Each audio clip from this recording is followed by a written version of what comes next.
Oke, Bismillahirrahmanirrahim. Assalamualaikum warahmatullahi wabarakatuh. Halo teman-teman semuanya. Pada recording ini, saya akan menjelaskan tentang mata kuliah Psikologi Kesehatan untuk materi yang terakhir, yaitu Nutritional Therapy for Mental Health. Jadi sebelum-sebelumnya kita sudah mencoba belajar untuk memahami beberapa isu tentang kesehatan mental, tentang perilaku, kemudian tentang gejala-gejala dari gangguan kesehatan mental gitu ya, dari yang sebatas yang bisa kita pelajari. Nah, sekarang coba kita kaitkan dengan keahlian kita di bidang gizi gitu ya, di bidang gizi dan kesehatan.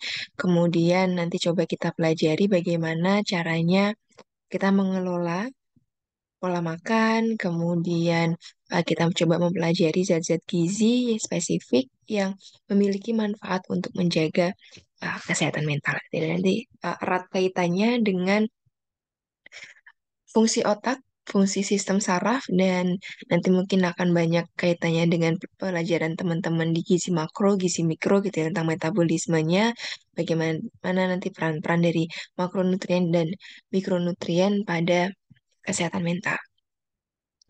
Nanti kita akan belajar dulu secara skema gitu ya, bagaimana peran dari diet, peran dari pola makan dalam mempengaruhi eh, gejala gejala dalam gangguan kesehatan mental. Nanti kita akan belajar ada jenis-jenis makanan yang akan memperparah gejala gangguan kesehatan mental dan juga ada yang cukup membantu untuk mengurangi gejalanya. Kemudian nanti kita akan coba uraikan dari pola makan itu tadi, bagaimana peran karbohidrat, protein, dan juga lipid atau lemak sebagai zat gizi makro, dan juga nanti peran dari zat gizi mikro di sini vitamin dan mineral apa saja yang secara spesifik punya peran signifikan untuk menjaga kesehatan otak kita, kesehatan sistem saraf kita, yang nantinya punya peran signifikan untuk menjaga stabilitas mood. Ya, oke.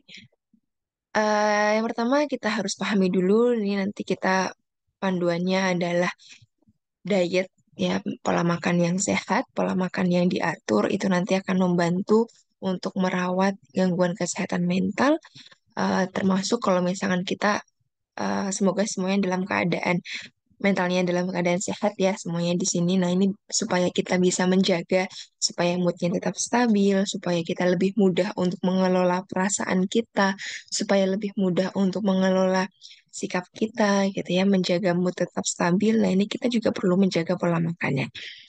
Nah, seperti apa pola makannya?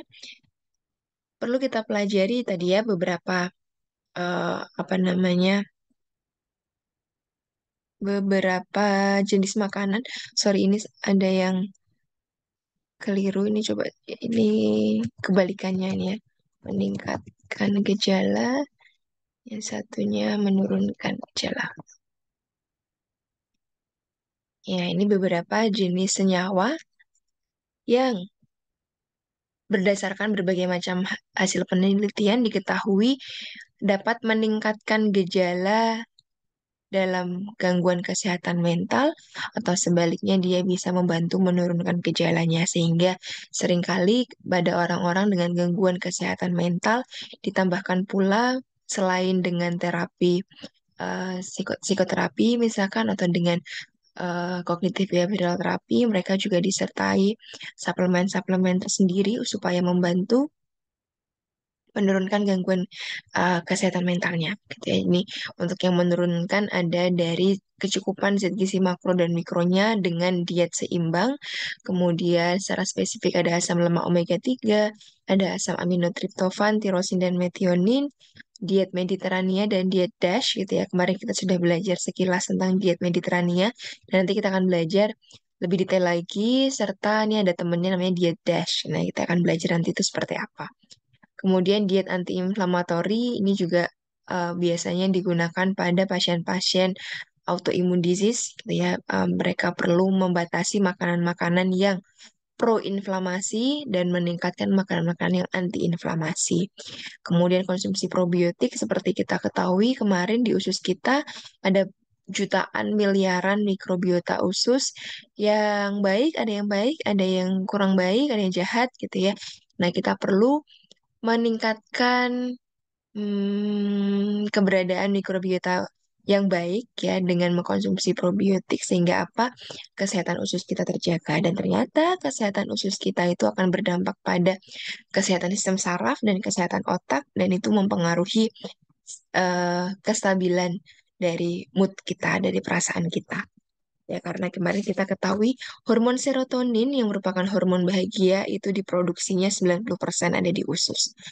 Kemudian jenis-jenis makanan yang akan meningkatkan gejala mental disorder termasuk di sini kalau misalkan kita punya anxiety, kita punya eh, apa namanya kecenderungan untuk terjadi panic attack, kita punya depresi misalkan. Nah, dengan tingginya konsumsi makanan-makanan yang manis, kemudian makanan yang tinggi lemak jenuh dan juga makanan-makanan instan, makanan olahan itu akan meningkatkan gejalanya.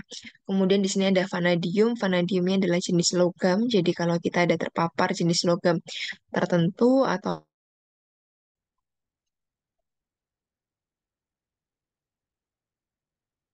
oke, mohon maaf tadi terputus ya. Saya ulangi lagi. Ini tadi sampai ke sini ya, sampai di sini ya. Jadi tadi terkait vanadium ya. Vanadium adalah jenis logam. Jadi ketika kita terpapar ion logam yang ada di lingkungan kita itu juga akan mempengaruhi ternyata pada kesehatan sistem saraf.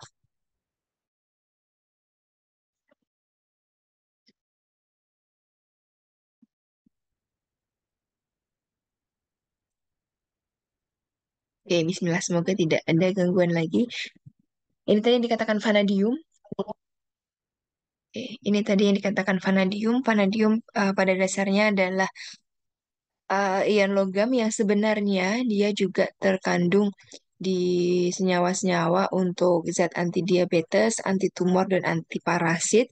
Meskipun dia juga ada efek sampingnya ketika senyawa ini dikonsumsi dalam jangka waktu yang panjang, gitu ya, dia bisa ada resiko negatifnya. Dia akan menstimulus produksi neurotoksin. Jadi akan ada toksin, ada efek negatifnya pada sistem saraf kita yang kemudian menurunkan fungsi memori.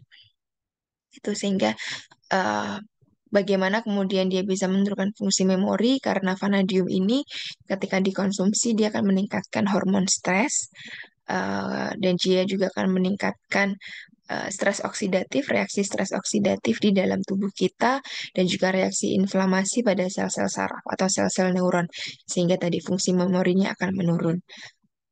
Ini tadi terkait vanadium. Kemudian di sini yang tadi ya terkait bagaimana diet itu bisa mempengaruhi kesehatan mental kita ini coba kita lihat ada impaknya antara zat gizi terhadap kognitif, kemampuan kognitif kita dalam berpikir, berperilaku, dan juga emosi.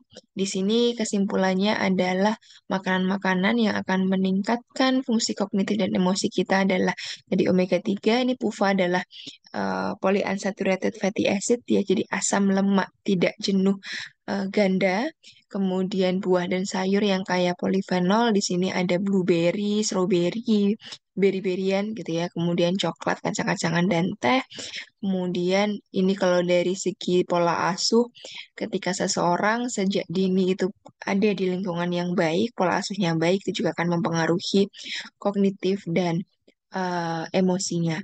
Sementara yang mempengaruhi negatif ini ada status obesitas, jadi kelebihan berat badan, kemudian dia tinggi lemak, terutama yang lemak jenuh, serta ketika dia masa kecilnya ada malnutrisi, misalkan ketika kecil dia gizinya kurang, dia ada indikasi stunted gitu ya, ada mengalami stunting. Nah, nanti ketika dewasa, kemampuan kognitif dan kemampuan meregulasi emosinya akan signifikan berkurang gitu ya. Karena itu nanti kaitannya banyak sekali tentang bagaimana semua zat gizi ini akan mempengaruhi sistem imun, mempengaruhi sistem saraf. Kemudian ini kita ketahui di otak kita yang berperan penting dalam proses kognisi dan juga emosi ini ada di hipokampus dan juga hipotalamus gitu ya. Dan itu akan eh, di-trigger sekali oleh zat-zat gizi yang tadi gitu ya. Apakah dia mempengaruhi positif atau negatif. Kemudian ini yang kemarin sekilas sempat kita pelajari juga ada diet Mediterania namanya. Ini adalah diet yang banyak dikonsumsi oleh masyarakat di negara-negara di sekitar Laut Mediterania. Itu adalah negara-negara perbatasan antara Eropa, Asia, dan Afrika. Jadi kawasannya kecil gitu dia mengelilingi Laut Mediterania. Nah, karena mereka di pinggiran laut gitu ya, sehingga eh, tren dari dietnya di situ adalah proteinnya memang banyaknya dari ikan gitu. Sebelum dari protein ini mereka banyak mengkonsumsi dominasi dari menu seharinya adalah makanan-makanan yang tinggi serat. Jadi sayur dan buah, kemudian karbohidratnya berasal dari karbohidrat kompleks. Di sana mereka pakai gandum serealia yang tinggi serat gitu ya. Kemudian dari umbi-umbian, kentang, kemudian segala macam jenis umbi-umbian yang lainnya, dan juga sayur dan buah. Kemudian sumber protein terutama dari ikan dan olahan laut yang lainnya. Kemudian jenis telur, unggas, kemudian daging itu malah yang lebih sedikit dibandingkan dengan ikan. Dan yang paling sedikit lagi adalah makanan dan minuman manis. Mereka juga banyak melakukan aktivitas fisik, termasuk di sini adalah di khasnya di orang-orang sana adalah mereka kalau makan itu adalah makan bersama dengan keluarga. Nah, mungkin sebenarnya di Indonesia juga sama, meskipun erat kaitannya dengan perkembangan zaman yang lebih individualistik gitu ya, sehingga dalam sebuah keluarga semakin jarang ada makan itu bersama. Nah, mungkin ini juga bisa kita mulai lagi. Sangat bagus sekali ketika kita makan itu makan bersama karena tidak hanya nanti kaitannya dengan makanannya itu saja, tapi bonding, connection with other people gitu ya dengan orang-orang terdekat, baik misalkan dengan keluarga kita atau dengan teman-teman kita itu akan eh, apa ya membantu kita ada perasaan nyaman, aman gitu ya dan itu juga sehat untuk mental health gitu. Banyak aktivitas fisik, kemudian minum air putihnya juga cukup. Kalau di Mediterania sana mereka karena mayoritas juga non-Muslim gitu ya, maka mereka mengkonsumsi wine gitu ya. Wine di sini manfaatnya untuk kesehatan adalah dia tinggi antioksidan, dia tinggi zat-zat polifenol, gitu ya, senyawa-senyawa aromatik. Nah, kalau di Indonesia ini yang bisa untuk menggantikan minuman ini karena kita sebagai Muslim uh, tidak bisa kan mengkonsumsi alkohol. Nah, ini kita bisa ganti dengan minuman-minuman yang tinggi uh, polifenol juga itu dari rempah-rempah gitu. Jadi wedang jahe gitu ya, wedang uwo, kemudian serai, cengkeh, kemudian apalagi kunyit, kunir asam, dan semuanya, mereka semua itu tinggi polifenol juga, dan itu sangat bisa kita manfaatkan di rumah kita kaya sekali di negeri ini untuk rempah-rempah, dan itu bisa dijadikan minuman juga gitu ya, anget-anget gitu ya, eh, untuk relaksasi baik, dan juga untuk antioksidannya juga baik. Temennya diet Mediterania ini ada diet DASH. Diet DASH ini kepanjangannya adalah Dietary Approach to Stop Hypertension. Jadi sebenarnya dia memang diet yang diberikan kepada pasien hipertensi. Tujuannya adalah untuk menurunkan tekanan darah dan kadar kolesterol LDL. Kita ketahui apa namanya lemak itu di dalam tubuh kita ada yang baik, ada yang tidak baik. Yang baik adalah yang HDL, kolesterol HDL, sementara yang tidak baik adalah LDL. Nah, diet DASH ini yang prinsipnya dia tinggi kalsium dan dia rendah natrium. Tujuannya adalah untuk mencegah hipertensi, tetapi secara garis besar dia sangat baik untuk diterapkan pada semua populasi gitu ya. Tidak harus nunggu hipertensi dulu baru menerapkan diet DASH ini gitu ya. Karena dia fungsi utamanya adalah untuk menjaga kesehatan kardiovaskuler kita. Bahan makanan yang direkomendasikan adalah sayur dan buah, kemudian jenis serealia, susu rendah lemak, Kemudian ikan, unggas, kacang-kacangan, biji-bijian. Kalau misalkan mengkonsumsi minyak, diutamakan yang minyak sayur. Sementara yang dihindari adalah daging-daging yang tinggi lemak, susu tinggi lemak, dan juga gula garam. Gitu ya. Mirip ya seperti Mediterania. Tadi intinya banyak konsumsi makanan yang tinggi serat, kemudian dikurangi yang tinggi lemak, tinggi manis-manis gitu ya, gula, garam, lemak kemarin dikurangi itu untuk menjaga kesehatan secara keseluruhan. Ini tadi tentang diet DASH dan diet Mediterania. Berbagai penelitian telah menyebutkan dia berfungsi untuk meningkatkan dan menjaga kemampuan kognitif, terutama kalau misalkan lansia. Bagaimana caranya supaya nanti kita ketika tumbuh dewasa, ketika kita beranjak menuju usia dewasa, lanjut sampai ke lansia supaya tetap nggak mudah lupa gitu ya, nggak segera pikun, nggak gampang nanti mengalami demensia. Nah ini dari awal kita perlu menerapkan diet yang sehat, yang bisa dengan menerapkan diet Mediterania dan diet DASH gitu.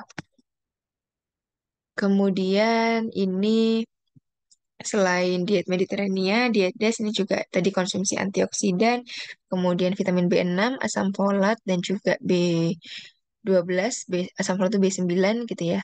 Dan juga pembatasan kalori. Karena apa? Tadi kita ketahui obesitas itu akan berdampak negatif pada kesehatan mental sehingga kita penting sekali untuk menjaga berat badan tetap normal. Nah, untuk mempelajari berikutnya tentang makronutrien dan mikronutrien yang berperan pada kesehatan mental, ini coba saya eh, reminder dulu gitu ya. Kita overview dulu di mata kuliahnya teman-teman di semester 1 tentang fisiologi sistem saraf gitu ya. Saya yakin teman-teman sudah belajar dengan yang namanya neurotransmitter. Ini adalah sinyal ya, sinyal yang dikirimkan sistem saraf selama apa namanya? Impuls gitu ya, transmisi saraf itu kan menggunakan neurotransmitter ini. Nah, kita ketahui ada jutaan neurotransmitter di dalam tubuh kita. Kita coba pelajari beberapa jenisnya karena itu kan berkaitan dengan mana yang berpengaruh ke mood kita gitu ya. Ini ada glutamat, dia eh, paling banyak yang ada di otak dan juga spinal cord ya, susun tulang belakang. Ini berkaitan erat dengan memori gitu. Ketika sekresinya berlebihan gitu ya, sehingga tubuh kita tuh pasti selalu menginginkan keseimbangan gitu. Jadi kalau kekurangan maupun kelebihan pasti akan ada efek negatifnya. Ketika sekresinya berlebihan akan menyebabkan namanya excitotoxicity. Toxicity itu kan sudah berlebihan yang berefek negatif ya, keracunan gitu ya. Keracunan glutamat di sini dia akan menimbulkan penyakit seperti stroke, kemudian epilepsi, sklerosis, kemudian apa namanya amyotrophic lateral sclerosis gitu ya, ALS, kemudian ada Alzheimer, ada Huntington, ada Parkinson disease yang semuanya berkaitan dengan memori. Kemudian ada GABA. Gamma aminobutyric acid di sini adalah neurotransmitter yang dia sifatnya adalah inhibitory. Inhibitory itu menghambat, chief inhibitor. Jadi dia penghambat utama. Jadi neurotransmitter di tubuh kita itu karakternya ada yang dia menstimulus sinyal-sinyal yang lainnya gitu ya. Ada yang sifatnya dia menghambat, ada yang dia menekan. Karena apa? Tubuh tadinya selalu menginginkan keseimbangan. Nggak boleh ada yang terlalu lemot, nggak boleh juga ada yang terlalu aktif. Nah, salah satu yang tugasnya untuk menekan aktivitas neurotransmitter yang lainnya adalah si GABA ini. Gitu kan? Sehingga ini dia sering digunakan sebagai obat-obat penenang, obat bius. Karena apa? Dia fungsinya adalah menekan sistem saraf sehingga dia transmisinya itu lebih pelan gitu ya, lebih bisa diatur gitu. Kemudian ada asetilkolin, ada dopamin. Dopamin ini nanti kaitannya dengan kemampuan kognitif, memori juga, kemudian perasaan senang gitu ya, perasaan senang yang kita peroleh ini sama ketika kita memperoleh pujian, kita memperoleh penghargaan, kita memperoleh motivasi, dukungan gitu ya.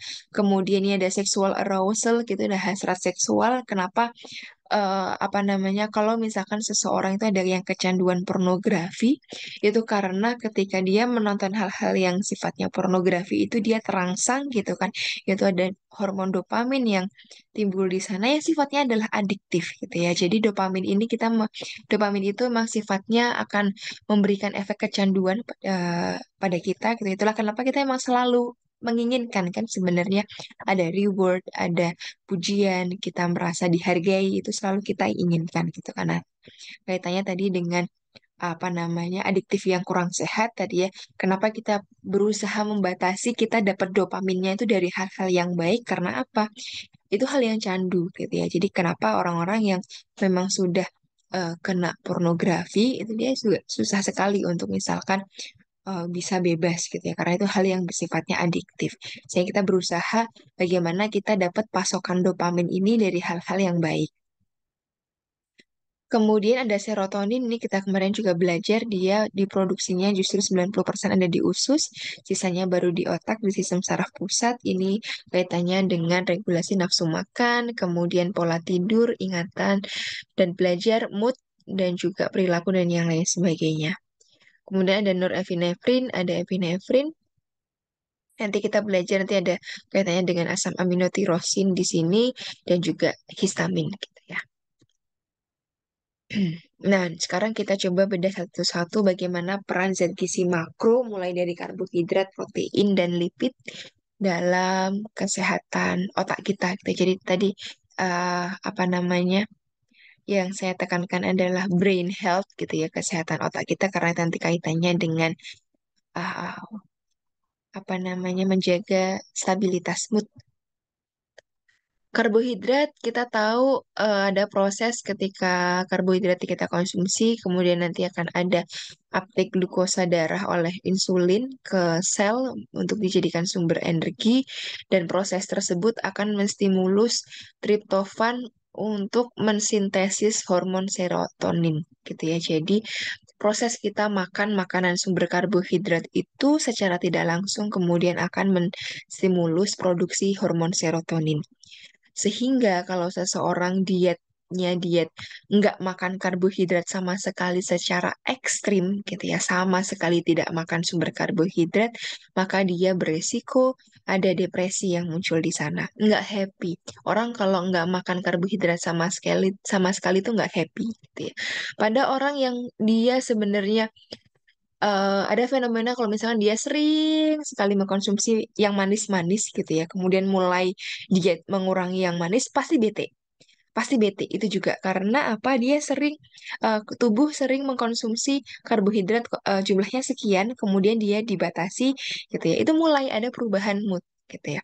Tapi apa kalau misalkan dia apa namanya diet karbohidratnya masih gitu ya dikurangi tapi masih pada batas yang tubuh itu memang cukup, nggak apa-apa gitu kan, dia harus bisa bertahan dengan efek apa ya istilahnya kalau withdrawal gitu ya, efek efek withdrawal syndrome ketika dia mulai mengurangi manis-manis tadi, pasti efek awalnya adalah dia bete karena apa, tubuh tidak mendapatkan apa yang biasanya dia dapatkan, asalkan tadi asupan karbohidratnya nggak sampai kurang dari 100 gram per hari supaya apa, tidak ada reaksi yang negatif juga kalau kekurangan, tidak ada ketosis ketika otak memproduksi badan keton karena apa, otak itu sumber bahan bakar utamanya adalah glukosa, kalau otak nggak punya glukosa nggak bisa dapat glukosa, dia akan memperoleh bahan bakarnya dari asam lemak, dan produksi energi dari asam lemak itu akan produk sampingannya adalah keton, badan keton gitu ya. Dan badan keton itu kalau berlebihan akan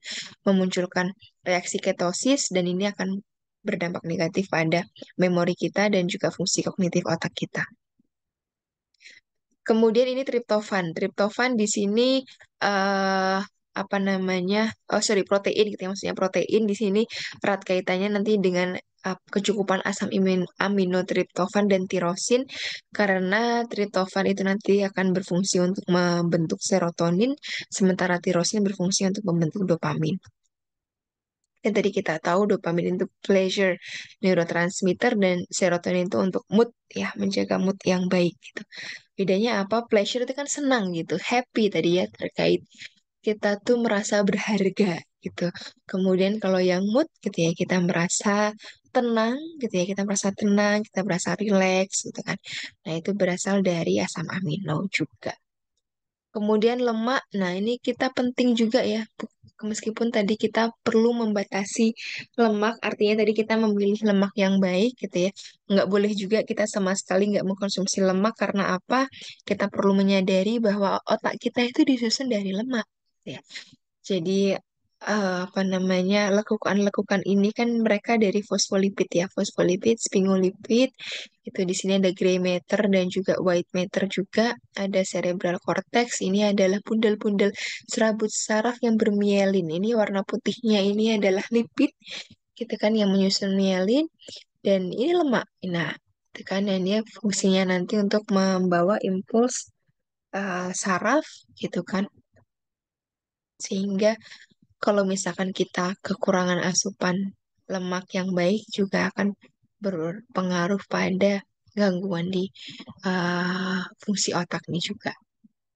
Gray matter ini juga dia yang apa namanya lebih gelap ini dia juga apa namanya berfungsi untuk kemampuan meregulasi emosi dan juga intelektual. Tadi yang makronutrien, nah sekarang yang mikronutrien. Ini saya simpulkan ada beberapa, ini saya jelaskan ada 6 aja. Ada omega 3, ada zat besi, ada zinc, vitamin B12, vitamin C, dan vitamin D. Ya, coba kita lihat satu-satu. Di sini omega 3 dia punya peran penting untuk proses perkembangan fungsi dan mencegah penurunan fungsi otak ketika kita mengalami proses penuaan. Kemudian defisiensi omega 3 diketahui akan beresiko meningkatkan gejala depresi, gangguan bipolar, skizofrenia, kemudian demensia, ADHD, itu ya, attention deficit hyperactivity disorder, dan juga autisme. Omega 3 khususnya AA, EPA, DHA ini berperan dalam pembentukan sinaps. Sinaps itu apa namanya serabut saraf gitu ya yang dia nanti akan menghantarkan impuls saraf dan juga proses transmisinya, gitu ya, proses dia menghantarkan sinyal tadi. Jadi bahan makanan apa saja ini nih kita yang perlu dikonsumsi ini yang dari ikan, kemudian dari biji-bijian, dari kacang-kacangan itu yang kayak omega 3. Kemudian zat besi. Zat besi mungkin selama ini kita erat kaitannya dengan anemia gitu ya. Nah, selain nanti kaitannya dengan produksi hemoglobin, ternyata zat besi itu juga dibutuhkan karena dia merupakan salah satu komponen untuk membentuk mielin otak gitu ya dan juga monoamins. Monoamins ini adalah jenis neurotransmitter tadi dopamin, serotonin, epinefrin dan epinefrin tadi ya ternyata dalam membentuknya itu butuh zat besi. Kemudian dia juga berpengaruh pada regulasi glutamat dan GABA. Tadi ya dia juga butuh salah satu bentuk neurotransmitter ini kan yang nanti kalau misalkan tidak seimbang akan memperburuk kondisi kecemasan. Ya, jadi kalau misalkan dia kurang, GABA-nya juga akan berkurang. Sementara tadi kita tahu GABA itu ada efek sedatif ya, efek menenangkan. Tuh, pada orang-orang yang ada anxiety disorder, dia kan cemas berlebih. Cemas berlebih itu kan berpikirnya itu lompat-lompat ke sana kemari gitu ya. Jadi sebenarnya kita melihat situasi A gitu ya.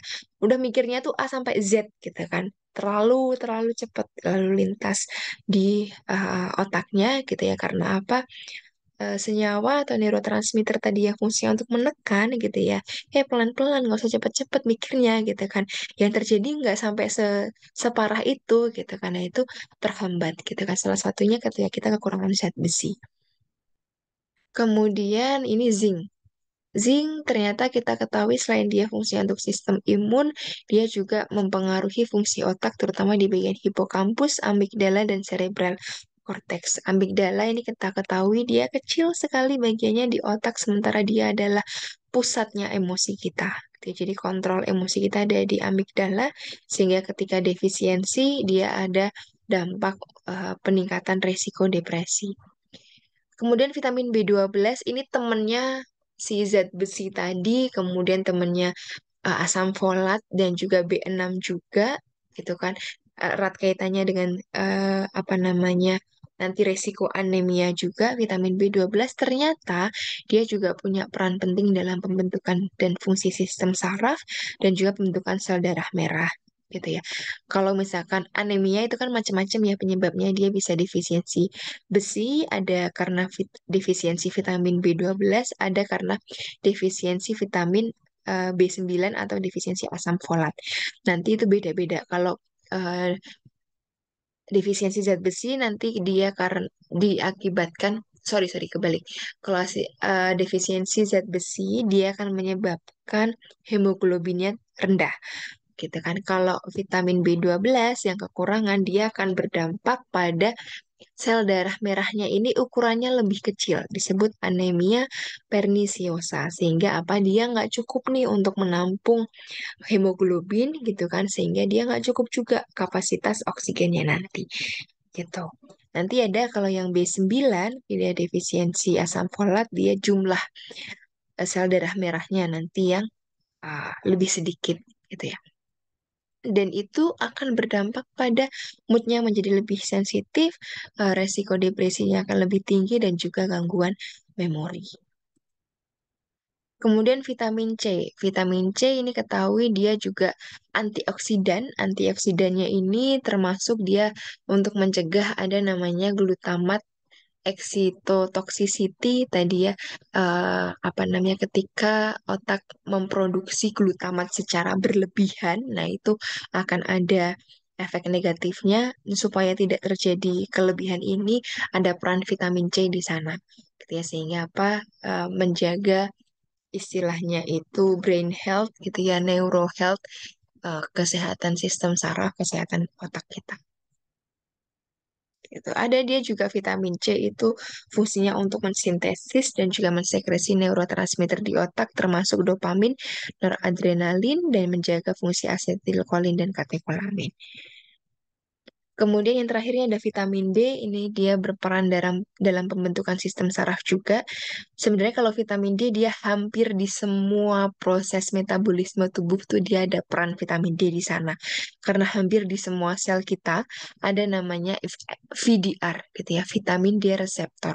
Dan juga enzim-enzim yang diatur oleh VDR ini yang dia nanti terutama di bagian hipotalamus dan hipokampus itu tadi yang mengatur mood kita, dia akan terdampak di sana. Ini pada pasien depresi, skizofrenia, Alzheimer, dan autisme, ketika mengalami defisiensi, maka gejalanya akan meningkat. Vitamin D kita ketahui 80% kecukupannya itu diperoleh dari paparan sinar matahari. Sehingga penting ya kita secara teratur itu terpapar sinar matahari. Pada negara-negara yang mengalami 4 musim, termasuk winter, musim dingin, yang mereka hampir uh, nggak terkena sinar matahari, gitu ya. Ada namanya winter depression pada negara-negara tersebut.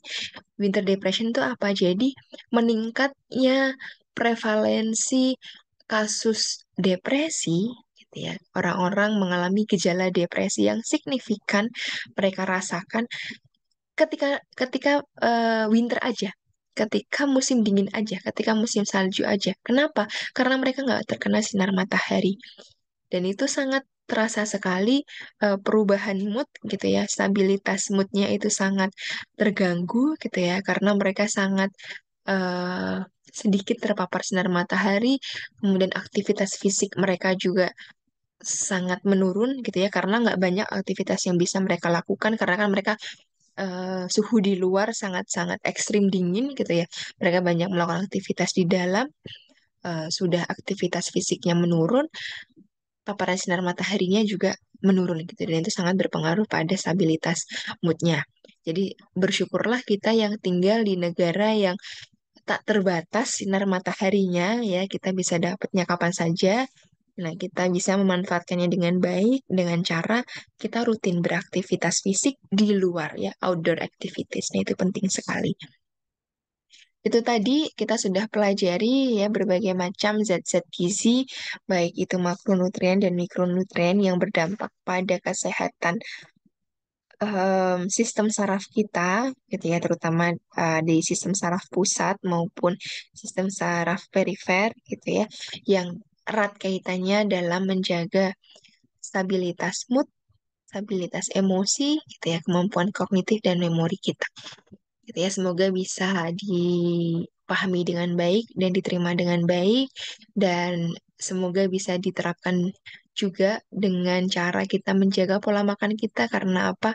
Untuk menjadi sehat itu pertama adalah kita menjaga apa yang kita makan dulu gitu ya dan itu nggak hanya untuk sehat secara fisik tapi ternyata kita ketahui tadi juga fungsinya untuk menjaga kesehatan kita secara psikologis gitu ya.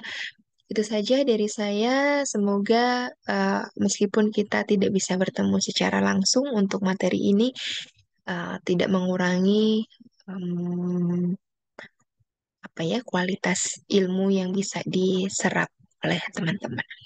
Itu saja. Selamat belajar. Terima kasih. Semoga bisa dipahami dengan baik. Mohon maaf kalau ada kekurangan. Assalamualaikum warahmatullahi wabarakatuh.